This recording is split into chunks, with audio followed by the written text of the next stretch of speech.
テキラドデジョンです。今回はね、こちらから、ちょっとね、特殊なあれなんですけど、カーボンフィンが主催している、クリエイティブマスターズ系のね、大会から紹介したいと思います。これは通常の対戦じゃなくて、ちょっとクリエイティブな、普段の対戦では使わないようなユニットとか、使い方、ね、いろんなものの使い方で、面白おかしく全開を目指そうみたいな大会なんですけども、そこに星さんが参加してて、対戦相手との対戦ですね。で、今回ね、ちょっとね、対戦相手のアタックが結構ね、面白いアタックも多かったので、そちら紹介しようかなと思います。やっていきましょう。こちらですね。オーバーグローの呪文を活かしたコウモリ編成で、以前もね、こういったやり方をね、他の人もやってたんですけど、これかなりね、強いオーバーグローの呪文の使い方だなと思ったので紹介しようかなと思います。さあ、まずはジャイバルーンでウィズ島のカットをしつつ、ここはウォーデンを9時に展開していきます。これウォーデンからスタートでもよかったんじゃないかなっていうところは一つ思うところですが、時間の意味合いですね。で、スニゴブのカットとかも触りつつ、反対サイドスニゴブも使いつつ、コウモリのことで考えたときって、ウィズ島が今弱点になっちゃうので、ウィズ島を早めに削りつつ、マルチ IT がね、これ真ん中残っちゃうし、イーグルも残っちゃうじゃないですか。ポイズンタワーとかもあって。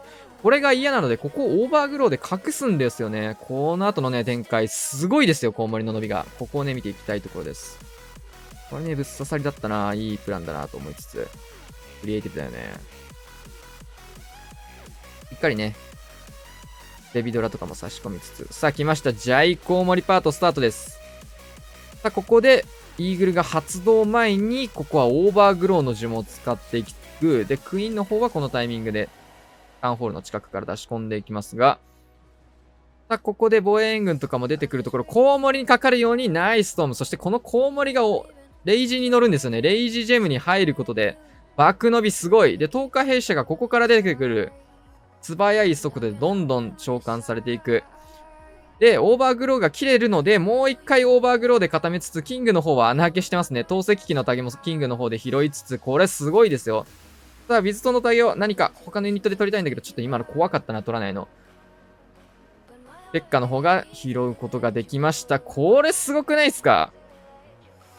で、なんとこれびっくりなのが、このままウィーンってきて、タウンホールのところまでコウモリは一緒に破壊をしてくれつつ、移動速度が速いので、これもう一回かわしていきます。すごい。で、裏のウィズ島が残ってたところはベビドラでターゲット拾いつつ、真ん中入ってマルチ IT から攻撃を受けて、ようやくこれでコウモリが止まっていくと。この圧倒的展開すごいよね、このコウモリ。いいプランだな、面白い。残ったところスーパーガーゴイルで、あとは適当に回収していくだけですね。スーパーガーゴイル固めだし、あとはマルチ IT のところとかを、ロングショットを活かして、第1クロスとかも拾いつつ、あとは数で押していくような展開ですね。強い。このオーバーグローとコウモリの組み合わせ、いいっすね。実戦で、やれたら気持ちいいだろうね。うん。スーパーガーゴイルを採用して残ったマルチ IT のケアをするっていうやり方も、ロイヤルチャンピオン残した状況での前回ガーサス。いや、面白い使い方かなと思いました。ここからはね、コウモリ系のものはないので、続けていきましょうか。オーバーグローのバルキリー編成ですね。どういった形なのか。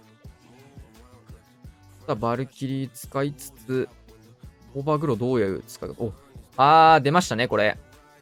クラウスがね、ツイッターで上げてたやり方なんですけど、オーバーグローを使うことで、これオーバーグローによって止まるんですよね。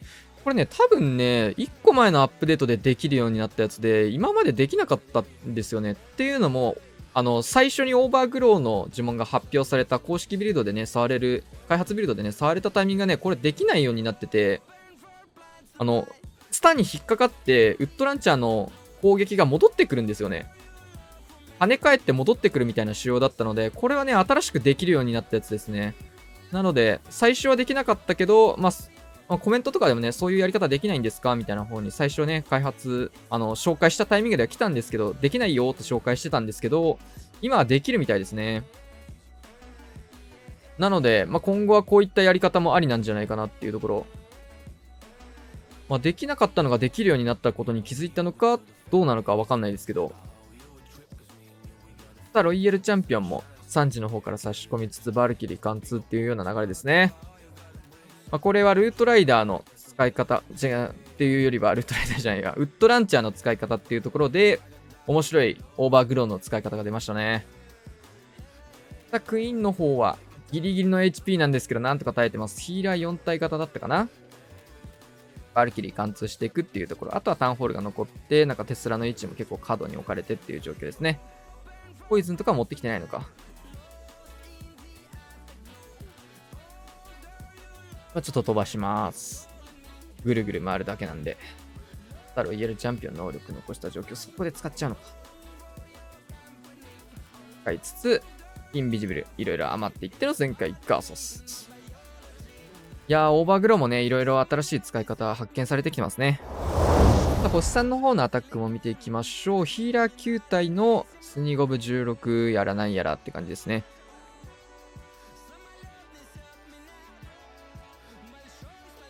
これはスケルトンインビジブルをまずはフォースキクランジョンのところをやっていきます。3箇所、普通にやってるけど難しいテクニックですね。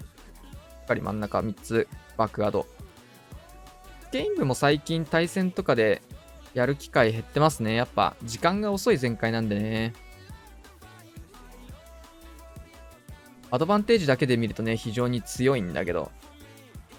さあ、ここはクイーンヒー、まずヒーラー4体は手元に残した状況で始めていきます。そしてシューターさせていくと。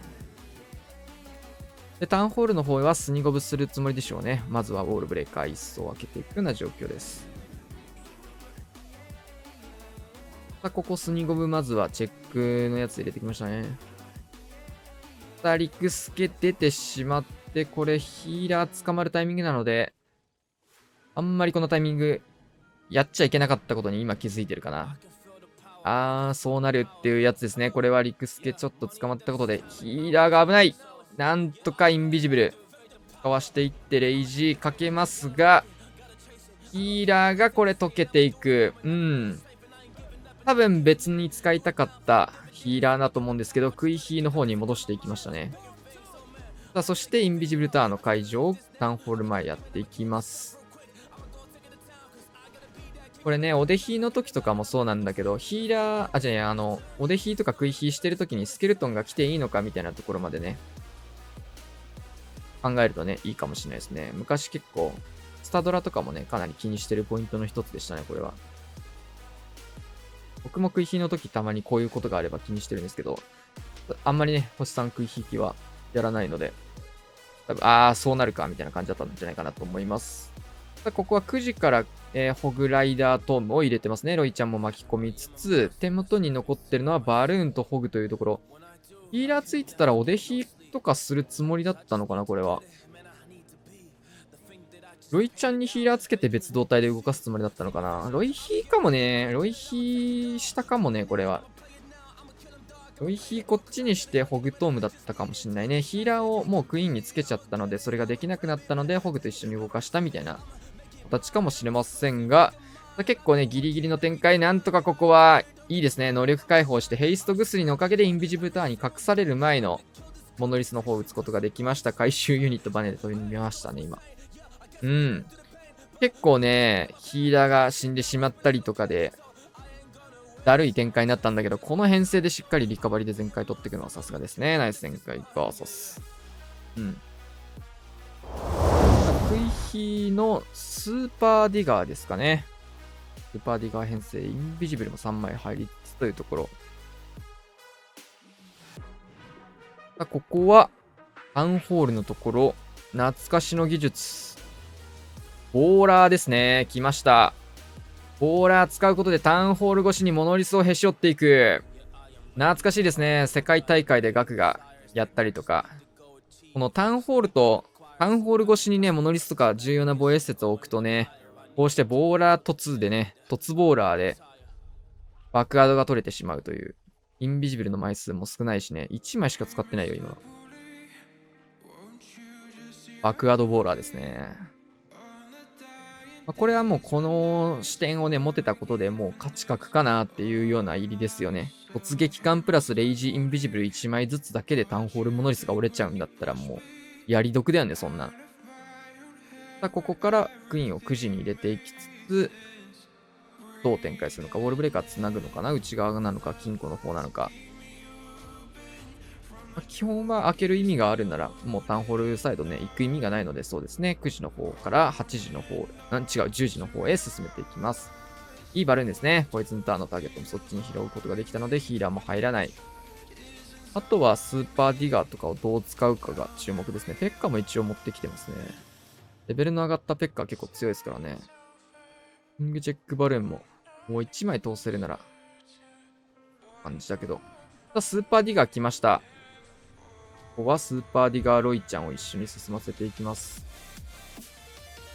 多分ね、ここで出すべきユニットは何でもよかったんじゃないかなって感じなんですけど、一番映えるのでスーパーディガーという形かな。応援軍が殺意高い。ストライカーラッシュですね。ナイストーム。ロイちゃんの方にもストライカー1体漏れてましたからね。ペッカーサイドカット用、アイゴレキングの方は、ピンポイントに施設を狙いつつ、ウォールブレーカーもこのタイミングしっかり中心部へ。トルネードでヒーラーが。キングがクイーンに気づいて、入ってジャイアントガントレットブーチのめしていく。強い。スーパーディガーも強いね。貫通をしていって、クイーンの方も合流して、ここはクイーンの方にもレイジかかるように、しっかり枠を越えてレイジ打ってますね。いい場所に打ててるので、これ、後のことまで見越したこのレイジがめっちゃ大事ですね。あとはフリーズ、インビジブル、ロイヤルチャンピオン能力残った状況。ここはホグとヘイスト薬。爆速で速い。ストライカーでキングのターゲットを外に引っ張りつつ、キングに捕まらないような形をとっての前回。はい、というわけでね、今日はこんな感じで終わろうかなと思います。まだ前回とね、前回になってないアタックがあるんですけど、初動のね、対戦相手のオーバーグローの使い方は、すごい見てて楽しかったですね。2枚使って、ひたすら固め続けて、コウモリ、爆伸び、タウンホールまでかわしていくっていうね。えぐい伸び方しましたね、あれ。今みたいな、ああいう中央を潰しつつ、コウモリトームで伸ばしていくっていうやり方もね、非常に良かったんですけど、防衛側からすると絶対的に考えてない攻めだと思うので、あれ、いいね。実際の対戦で使うにはちょっと今時間環境なんで、あんまりああいうことをする必要がないし、リスクを取る必要もね、前回率から考えてもね、意味がないあれにはなっちゃうので、こういったイベントの時にしか使えない技かもしれないんだけど、実際今後ね、もっと難しくなったりとか、なんかね、そういう機会があったら、もし使うことがあるかもしれないんでね、覚えておきたい技術の一つですね。めっちゃ良かったと思います。はい。というわけで今回こんな感じで終わりたいと思います。チャンネル登録お願いします。さよなら。